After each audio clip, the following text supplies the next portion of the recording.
Hello guys, welcome back to my channel. இன்றைக்கி நம்ம என்ன சம்மரி பார்க்க போகிறோம் அப்படின்னா, the rose bush on the moor. இதை எழுதினவங்க ஜோஹன் உல்ஃப்கங் வான் கோத்தே. இந்த போம் வந்து 1789 பப்ளிஷ் பண்ணியிருக்கிறாங்க. இவர் ஒரு ஜெர்மன் போய்ட். ஸோ ஃபர்ஸ்ட் இந்த போம் வந்து ஜெர்மன் லாங்குவேஜில் தான் பப்ளிஷ் பண்ணியிருக்கிறாங்க. ஆஃப்டர்வர்ட்ஸ் இங்கிலீஷில் ட்ரான்ஸ்லேட் பண்ணியிருக்கிறாங்க. கல்ச்சுரல் அண்ட் லிட்ரரி ஹெரிட்டேஜை எக்ஸ்ப்ரெஸ் பண்ணுற மாதிரி இந்த போம் இருக்கும். அண்ட் தென் இவர் வந்து ஃப்ரான்ஸில் ஸ்டே பண்ணியிருப்பார். ஃப்ரான்ஸில் இருக்கிற ஒரு சிட்டியில் ஸ்டே பண்ணியிருப்பார். அப்போது ஃப்ரெஞ்ச் அண்ட் ஜெர்மன் இந்த ரெண்டு கல்ச்சரும் பிளெண்ட் ஆன மாதிரி தான் இந்த போமை ப்ரெசென்ட் பண்ணுறாங்க. ஸோ இவரோட ஒரு ரொமான்டிக் ரிலேஷன்ஷிப் வித் பிரியான் அப்படின்ற ஒரு கேரக்டர். ஸோ அந்த லேடியோட இவருக்கு இருந்த ரிலேஷன்ஷிப்பை ஒரு இன்ஸ்பிரேஷனாக வச்சு கூட இந்த போமை எழுதியிருப்பாங்க அப்படின்னு சொல்கிறாங்க. டோட்டலாக 3 ஸ்டான்ஸாக இருக்குது. ரொம்பவே சிம்பிளான ரைம் ஸ்கீம் அண்ட் ரிப்பீட்டட் லைன்ஸை வச்சு தான் எழுதியிருப்பாங்க. லைக் ஒரு ஃபோக் டேல் மாதிரி ரொம்ப சிம்பிளாக குழந்தைங்களுக்கான ஒரு ரைம்ஸ் மாதிரி தான் இதை எழுதியிருக்கிறாங்க. ஏன்னா ரிப்பீட்டடாக 3 ஸ்டான்ஸாஸ் தான். அந்த 3 ஸ்டான்ஸாலையும் ஒரு லைன் வந்து ரொம்ப ரிப்பீட் ஆகிட்டே இருக்கிற மாதிரி இருக்கும். ஓகேவா?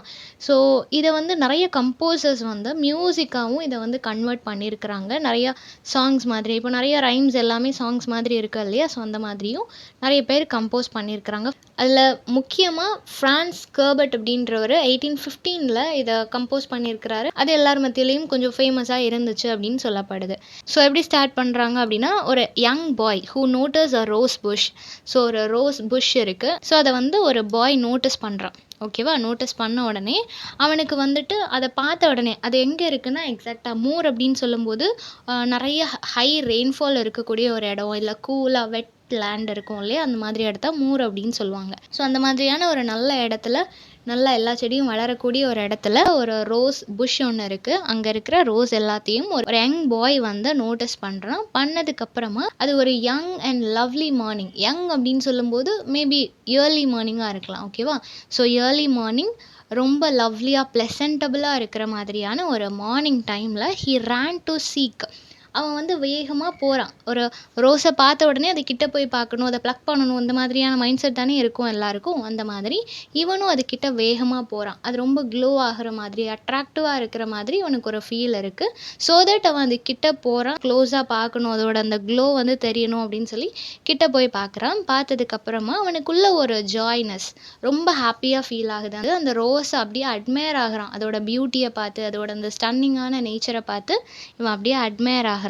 ரோஸ் இவ்வளோ பியூட்டிஃபுல்லாக இருக்குமா அப்படின்னு சொல்லி அட்மையர் ஆகிறான். இப்போது ஒரு ரெஃப்ரைன் கொடுத்துருக்குறாங்க. ரோஸ் புஷ் அப்படின்றது ஒரு ரெஃப்ரைன் மாதிரி ரிப்பீட் ஆகிட்டே இருக்கு. இது என்ன மீன் பண்ணுது அப்படின்னா, அதோட பியூட்டினஸ், எந்த அளவுக்கு அது பியூட்டிஃபுல்லாக இருக்குது. நம்ம ஏதாவது ஒரு விஷயத்து மேலே அட்மையர் ஆகிறோம், ஏதோ ஒரு விஷயம் நமக்கு பிடிக்குது அப்படின்னா அதை திருப்பி திருப்பி சொல்லிகிட்டே இருப்போம். ஃபார் எக்ஸாம்பிள் ஒரு சாங்காக இருக்கலாம், இல்லை யாரோ ஒருத்தவங்களோட பேராக இருக்கலாம், வாட் எவர் இட் இஸ். ஏதோ ஒன்று நமக்கு பிடிச்சது அப்படின்னா திரும்ப திரும்ப ஞாபகம் வரும், இல்லைன்னா நம்ம ரிப்பீட் பண்ணிகிட்டே இருப்போம் இல்லையா? ஸோ அந்த மாதிரி அந்த ரோஸோட பியூட்டி, அது மேலே இவன் எந்த அளவுக்கு அட்மையர் ஆகிருக்கிறான் அப்படின்றத சொல்கிறது விதமாக அந்த ரோஸ் புஷ் அப்படின்ற வேர்டு வந்து ரெஃப்ரைன் மாதிரி ரிப்பீட் ஆகிட்டே இருக்குது. செகண்ட் ஸ்டான்ஸால் என்ன சொல்கிறாங்க அப்படின்னா, பாய் வந்து அவனோட டிசையர், அந்த ரோஸை பறிச்சே ஆகணும் அப்படின்ற அவனோட ஆசையை எக்ஸ்ப்ரெஸ் பண்ணுறான். ஓகேவா? அது ரொம்ப பியூட்டிஃபுல்லாக இருக்குது. மூர் அப்படின்ற இடத்துல லொக்கேட் ஆகிருக்கு. அது மற்ற ரோஸஸோடு இருக்கும்போது அழகாக இருக்குது. பட் எனக்கு அந்த ரோஸை பறிக்கணும் அப்படின்ற மாதிரி ஒரு இன்ட்ரெஸ்ட் இருக்குது அப்படின்னு சொல்கிறாங்க. ஸோ இப்போ வந்து அந்த பாய் அந்த ரோஸ் கிட்ட என்ன சொல்கிறான் அப்படின்னா, நான் உன்னை பறிக்க போகிறேன். இதுக்கப்புறமா நீ நினச்சாலும் இந்த இடத்துல இருக்க முடியாது. உன்னோட லைஃப் முடிய போகுது. இதுக்கப்புறம் நீ இந்த செடியில் வந்து அழகாக இப்படி ஸ்டாண்ட் பண்ணிகிட்டு இருக்கலாம், எல்லாரையும் நீ அட்ராக்ட் பண்ணலாம் அப்படின்றதெல்லாம் நடக்கவே செய்யாது. உன்னோட லைஃப் முடிய போகுது அப்படின்றத வந்து அந்த பையன் அந்த ரோஸ் கிட்ட ஒரு வார்னிங் மாதிரி கொடுக்குறான். Impact of loss. அந்த ரோஸுக்கு எவ்வளோ ஹர்ட்டிங்காக இருக்கும். நம்மளோட லைஃப் முடிய போகுதுன்னு நம்மக்கிட்ட வந்து ஒருத்தவங்க சொல்கிறாங்க அப்படின்னா அது எவ்வளோ ஹர்ட்டிங்காக இருக்கும். ஸோ அந்த ரோஸ் வந்து ரொம்பவே பேடாக ஃபீல் ஆகுது. இருந்தாலும் அதால் எதுவுமே செய்ய முடியாது. ஸோ இம்பேக்ட் ஆஃப் லாஸ், ஒரு விஷயத்தோட லைஃப் அதோட முடிய போகுதுன்னா அது எவ்வளோ பெரிய இம்பேக்டை க்ரியேட் பண்ணும் அப்படின்றத சொல்ல வராங்க. ஸோ அந்த பாய் வந்து இப்போ அந்த ரோஸ் கிட்ட ரிமைண்ட் பண்ணதுக்கப்புறமா அதை பறிக்கிறதுக்கு ரெடி ஆகிறான். அந்த ரோஸ் வந்து இன்னும் வாழணும்னு நினைக்குது, அதோட லைஃப் கண்டினியூ ஆகணும்னு நினைக்குது. அதால் இவன் அதை பறிக்கிறத அக்செப்ட் பண்ணிக்க முடியல. எப்படி அவன்கிட்ட இருந்து எஸ்கேப் ஆகிறதுன்னு தெரியாமல் அந்த ரோஸ் யோசிச்சுட்டு இருக்குது. ரோஸ் புஷ் அப்படின்றது அதோட ஐடென்டிட்டி. ஓகேவா? ஸோ தேர்ட் ஸ்டான்ஸால் என்ன சொல்கிறாங்க அப்படின்னா, இப்போ இந்த பாய் வந்துட்டு அவனை ஒரு க்ரூயலான ஒரு க்ரியேச்சர் மாதிரி அந்த ரோஸ் பார்க்குது. ஏன்னா அது அவ்வளோ அழகாக ஒரு இடத்துல இருக்குது. அதை பறித்து அதோட லைஃபையே காலி பண்ணணும்னு நினைக்கும்போது இந்த பையனை வந்து ஒரு க்ரூயலான கிரியேச்சர் மாதிரி அந்த ரோஸ் பார்க்குது. இப்போ அந்த ரோஸோட அந்த யங் பட் இருக்கும் இல்லையா, அதை வந்துட்டு அந்த லைட்டாக பிளாசம் ஆயிருக்கிற மாதிரியான அந்த ஃப்ளாரை வந்து இவன் பறிக்கிறான். பறித்த உடனே அந்த ரோஸ் ஃப்ளார் என்ன பண்ணுது அப்படின்னா, டு ப்ரொடெக்ட் ஹர் செல்ஃப், அதை பாதுகாத்துக்கணும் அப்படின்றதுக்காக ரோஜாவில் வந்துட்டு முள் இருக்கும் இல்லையா, அந்த தான்ஸை வச்சுட்டு அந்த பையனோட கையில் குத்துது. ஸோ அதை குத்துன உடனே அந்த பையனுக்கு அது ரொம்பவே ஹர்ட்டிங்காக இருக்குது. அந்த பையன் வந்து வலியில் கத்த ஆரம்பிச்சிடுறான். இன்னொரு பக்கம் ரோஸுக்கு அதோட லைஃபே போயிடுச்சு. அந்த பையனுக்கு ஜஸ்ட்டு கையில் அந்த முள் தான் குத்திருக்கு. அது கொஞ்ச நாளில் ஆறிரும், இல்லைன்னா கொஞ்சம் நேரத்தில் கூட அது சரியாக போயிடும்.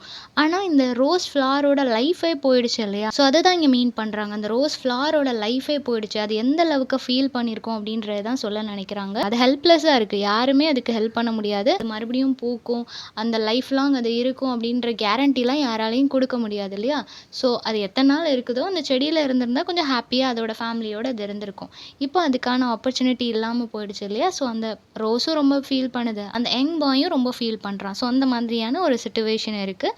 அகெயின் அந்த ரெஃப்ரெயின், அந்த ரோஸோட பியூட்டி, அதோட லைஃப் போயிடுச்சு அப்படின்ற அந்த ஒரு சேட்னஸ் எல்லாத்தையும் ரிஃப்ளெக்ட் பண்ணுது. ஸோ ரொம்பவே சிம்பிளான ஒரு போம். நம்ம ஒரு விஷயத்த வந்து பறிக்கணும், அது அழகாக இருக்குது அப்படின்னு சொல்லி அது நம்மளோடதை ஆக்கிக்கணும் அப்படின்னு நினைக்கிறோம். பட் அதோட கண்டிஷனை நம்ம யோசிக்க மாட்டோம். இப்போ ஒரு நாய்க்குட்டி வளர்க்கணும் அப்படின்னா அதோட மதர்கிட்ட இருந்து அது சின்ன வயசுலேயே நம்ம வாங்கிட்டு வந்துடுறோம். ஏன்னா நமக்கு அது பிடிச்சிருக்கு, அதை ரொம்ப நல்லா நான் பார்த்துப்பேன் அப்படின்னு சொல்லி வாங்கிட்டு வரோம். பட் என்ன தான் வாங்கிட்டு வந்தாலும் அம்மா கிட்ட இருந்து அந்த குட்டியை பிரிக்கிறது அதுக்கு எவ்வளோ ஹர்ட்டிங்காக இருக்கும் இல்லையா. நம்ம எவ்வளோ நல்லா பார்த்துக்கிட்டாலும் அது ஹர்ட்டிங்காக தான் இருக்கும். அதை தான் சொல்ல நினைக்கிறாங்க. ஸோ அந்த பெயின், அந்த செப்பரேஷன், இம்பேக்ட் ஆஃப் லாஸ்ட், இதெல்லாம் தான் சொல்ல நினைக்கிறாங்க. ஸோ இந்த சம்மரி எல்லாருக்கும் புரிஞ்சிருக்கும்னு நினைக்கிறேன். நெக்ஸ்ட் என்ன டாப்பிக்கில் வீடியோ போடலான்னு சொல்லி கமெண்ட் பண்ணுங்கள். தேங்க்யூ ஃபார் வாட்சிங்.